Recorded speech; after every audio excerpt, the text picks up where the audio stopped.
What is going on, everybody? Welcome back to the Austin Show. Today we're looking at the Hasbro G.I. Joe Classified Series Wave 9 figures. So in this we have 3 figures. So first off we have Sergeant Stalker, which looks pretty cool here, just in the all camo outfit, and comes with a lot of gun accessories and stuff we've had before, so he'll be cool to look at. And then we have Tomax and Xamot, which are twins, and of course their names, if you didn't know, are the exact same thing, just reversed, but they look exactly the same, so there's not going to be too much difference. But you see one's, got like direction stuff this way, one's got the other, and then Xamot has a scar on his cheek, so it's one way to differentiate the two, but they come with all the exact accessories, so with those we'll just have to really look at one, but of course we'll show the differences between the two. But pretty cool wave here altogether, so getting Tomax and Xamot is cool, and then Stalker as well to go with our Joe, so pretty cool wave altogether. So let me get them open out of the box and we'll take a look at them together.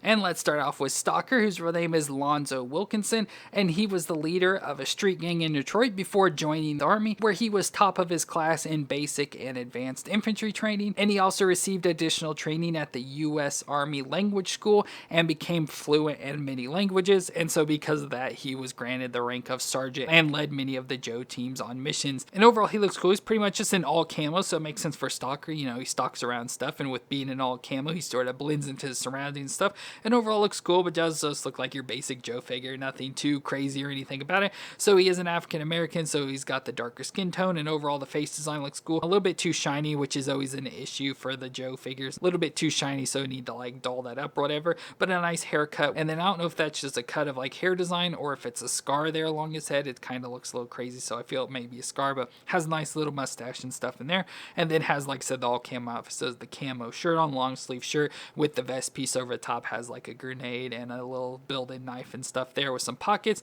And then we've got the all camo pants, has a thigh holster on each side for a knife and a gun, and those camo pants run all the way down to the boots. They're like a brownish green sort of color, as well as mixing in with the gloves and stuff. So overall, like I said, a very basic looking figure, so not a whole lot to it unfortunately, but I still think he looks nice. But we can do the movements, so his head can twist all the way around, and he can look down that far and up that far. So not the best movements, but still has movements in there. The shoulders can come up to 90 and have the butterfly joint, and can rotate all the way around. We get a bicep twist, the double elbow joint that bends all the way up on itself, so not bad at all. Wrist twist all the way around and flex up and down for this hand. We have the ab crunch, you can see the cutout there, so he can crunch forward, crunch back, of course have the vest piece to worry about. It's nice crunching though, and then he should have a little bit of crunch at the waist and twist around there as well. The hips can come up to 90 and out to the side, he can do the splits, and of course they have the drop down hips, so you gotta push them back up in there. But a thigh twist that twists all the way around, double knee joint that can bend up that far to the back. Ooh, pretty much can kick his own butt. Shin twist at the top of the boot, and then the foot flexes back and forth and can twist side to side. So has the good classified movement, so always nice with that. And it seems like they have better stuff, because as I've mentioned in past videos, I always have issues getting the old figures to stand,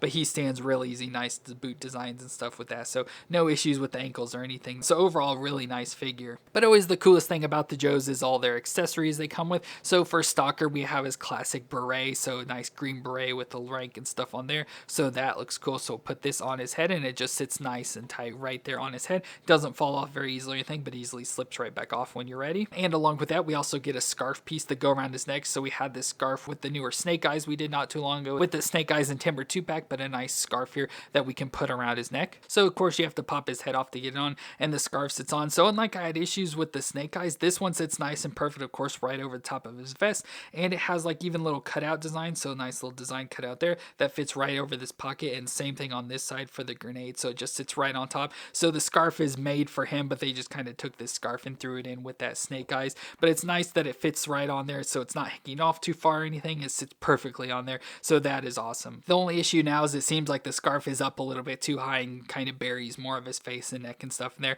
but still I love that look. Now for weapons, first off we get a knife. So we have a knife. It's not the best knife design, it's a little bit too thick for blade and stuff, but we still get a knife that we can stick in the sheath here on his side that just slides right down in there. We get a pistol, so we have this handgun pistol there in all black, has the extended out magazine, and it also comes with this, what I assume to be silencer. I don't know weapon things too well, but this big thing that looks really weird, and you can obviously plug it into the end of the pistol just like that, and it kind of extends the gun out, but it looks really weird and it doesn't fit up exactly. It's like a little bit too thick, so it doesn't have the best look that I don't like as much, but it does come with that. And with this, of course, we can put it into the holster, so we have the slot for the gun itself as well as the silencer. silencer. So there is the pistol and silencer attached into the holster there. So that is cool that he can store all that. And then we get some guns. So first off, we have this cool attachment piece that goes into the back. So we have a nice gun holder. So we have this rifle inside that looks pretty cool. Nice, awesome design in there. And it has an additional little magazine attachment on it as well that we can then slide into the slot, which on ours at least is pretty difficult to get in there. But there we have the complete gun. So we can put that into his hand now,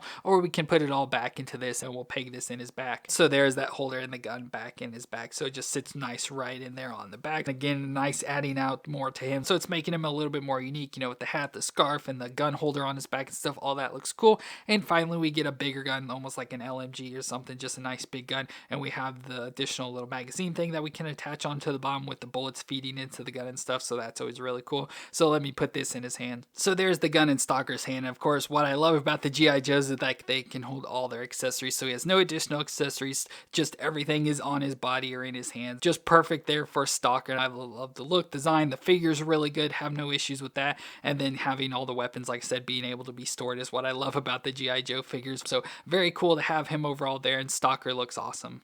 And next up, we have the two figures of Tomax and Xamot that make up the Crimson Twins, and they are the commanders of Cobra's Crimson Guard. And before Cobra, they were enlisted in the French Foreign Legion, but eventually moved on to become mercenaries, and there they learned banking and law from the best in the world, and were discovered to be too smart to be soldiers, so they moved on to crush companies through takeovers and legal battles, and eventually all this caught Cobra Commander's attention, so he hired them to be on Cobra. So we have them here, of course, the two twins of Tomax and Xamot. Like I said, their names are the exactly same, just reverse of each other. And the easiest way to tell the difference between the two is that Xamot has the scar on his left cheek. So there's the one way we can tell who is who. Now, figure wise, they are going to be exactly the same. So we only need to do the movements on one because, like I said, they are exactly identical, just the different faces, is it? And they even come with all the same accessories and stuff. But let's go and just do movements on Tomax here. So his head can twist all the way around, and he can look down that far and up that far. So not bad movements in the head. The shoulders can come up to 90 and have the butterfly joint that doesn't really do much, but it is there,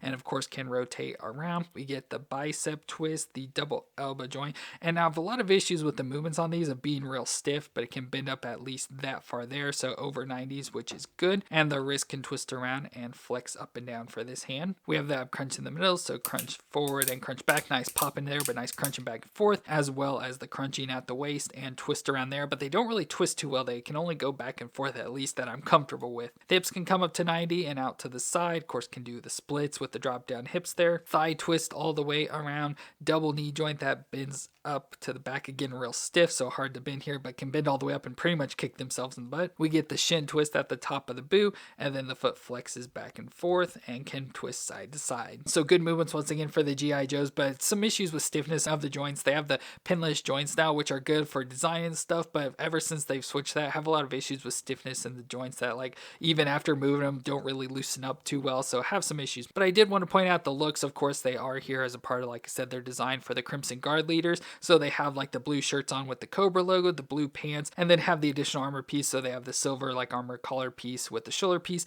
and the red sash going around, some black gloves on, and additional armor piece there. Belt on with like some Cobra design, looks like the fangs and stuff there with belt buckles and pockets and a holster. And then we get Cobra designs on the legs, so the big Cobra heads there with the red centers and silver around it, going down into the boots with the mostly all silver with red designs on them. And this side has a sheath on it here. So they look pretty cool, but a lot of times as they're pictured in like suits and stuff, as I mentioned, with doing company related things, they dress more in suits. But this is them when they're ready for like battle, leading the Crimson Guard. But for their accessories, like I said, they come with the exact same accessories. So we'll have two of everything for these. So first off, we get a set of double blades. So each person comes with two blades. So we have these nice crisp blades there with their wavy blade and stuff. So this we can stick it. We have the slots here on the belt for them, so we can slide one in there. So it sits in there like that. And then we also have the one down on their boot, so we can slide that in there. And as mentioned, we have the same for the other one, so I'll put these in. For their gun weapon, we get a little like SMG gun, so a little gun here that looks pretty cool, which comes with some attachments. So we have the magazine we can stick into the bottom, so the magazine can stick in there like that. And then we also get a silencer that can go into the end of it, so I'll slide that in there.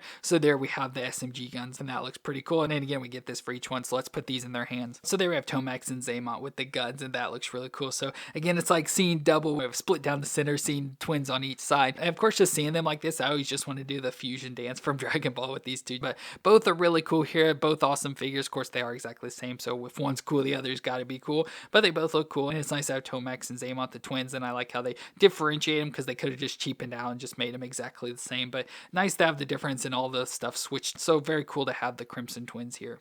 But there we have our G.I. Joe Classified Series Wave 9 figures, where we got Stalker from the G.I. Joes and the Crimson Twins of Tomax and Xamot for Cobra. So all three of these figures are really cool. It's awesome to get, of course, a Joe and two Cobras. So we're kind of balanced out since, of course, we always have to have the twins together. So it's pretty cool to have that, and good looking figures overall. So Stalker, like I said at the beginning, looks just like a basic figure, but when you add all the accessories and stuff, it makes him stand out and more unique. And of course, the Crimson Twins are pretty unique in and of themselves. So pretty awesome wave overall for Wave 9 here. Well, let me know what you thought of them down in the comments, and if you enjoyed my review, let me know with a thumbs up. But I want to thank you all for watching. I hope you all stay awesome out there, and I'll see you in our next review.